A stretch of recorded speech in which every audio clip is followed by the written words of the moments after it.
Seronok lah dapat duduk rumah yang lebih luas dan kita boleh pilih perabot kita sendiri. Ada space lah untuk masak-masak, kitchen pun besar. Sangat seronok.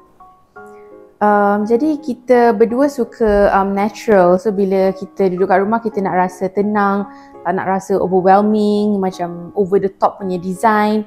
Jadi bila kita balik rumah, kita rasa tenang, kita rasa macam kita in nature tau. Sebab kita tak duduk kat kampung kan, jadi kita nak, tapi still ada some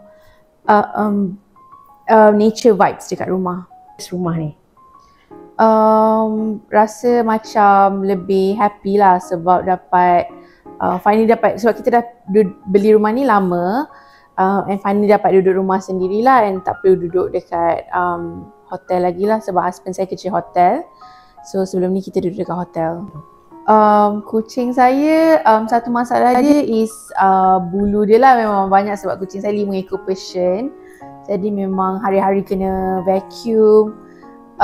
Cuma kucing saya dia tak adalah jenis yang knock off things from the table ke apa, tak adalah, dia tak nakal macam tu lah. So mostly semua benda selamat lah lagi lah. untuk nak pindahkan. Saya ada robot litter box.